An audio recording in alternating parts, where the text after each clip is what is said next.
Well, it's happening. Republican lies about Obamacare are finally catching up with them, and it is all blowing up in their faces. Since Election Day, it's become so much more clear that the same Republicans who for years and years and years under President Obama would blindly vote to repeal Obamacare didn't matter because it wasn't going to get repealed.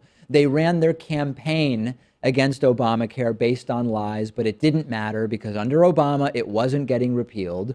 They ran a campaign against Obamacare with no alternatives to replace it or with alternatives that wouldn't work. But it didn't matter because Obamacare was staying under Obama.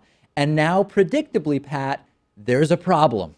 Right. Republicans tried to repeal Obamacare something like 60 times, and CBS estimated that for each time it cost the taxpayers $1.5 million. Yep. They knew Obama was never going to repeal his own piece of signature legislation. Of course. They only did it so they could go back to their constituents and brag about it. But I think they realize now it's a lot harder to actually get legislation passed than it is to obstruct. There's a big problem now. That's one aspect of it. And as it turns out, as I've told you, people like most of the provisions of Obamacare other than the mandate aspect of it. And people will notice if you change the provisions that they like. You can't keep the provisions they like, though, without a way to pay for it affordably, like the mandate, the taxes on the very rich, the Medicaid expansion reimbursements. You can't quietly eliminate health care for millions of people without people noticing. And as a Matthew Iglesias piece on Vox points out, people will notice if their deductibles go way up or their premiums skyrocket. Doctors and hospitals and healthcare providers will notice if patients all of a sudden don't have money for treatment. It was easy to oppose Obamacare for over 6 years based on unhinged lies. It wasn't that difficult to win an election on the idea of repeal and replace when you actually didn't have to do anything yet. They might even be able to pass some version of their bill based on the lies that it will work. But at some point, there will be consequences if people lose care or costs explode. This is why the replacement looks more and more like what we have, except without a real plan to pay for it. There's a PR aspect here as well. The less that the replacement to Obamacare changes anything in terms of what's sort of publicly facing, it will be less obvious to the Trumpists and to Republican voters that Republicans will have broken a promise to repeal and replace. And this is super important. We actually should be calling this Republicare or GOP care for now, not Trump care.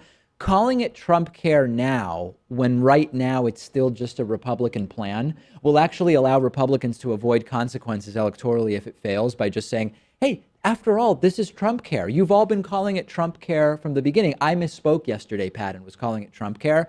I think for the time being, from an optics perspective, we should be referring to this as Republicare because that's really what it is so far. Especially because Trump doesn't seem like he has anything to do with this. I mean, Obama was like on the process from the very beginning. Yeah. When he was trying to pass the Affordable Care Act, Trump has just delegated this responsibility off to the Republicans in Congress. And I'm going to talk about that later in the show because that's another really important aspect of what's going on. There's also, though, like much of what's going on right now with the discussions around the Trump administration and Republican policies, a sort of missing the forest for the trees aspect.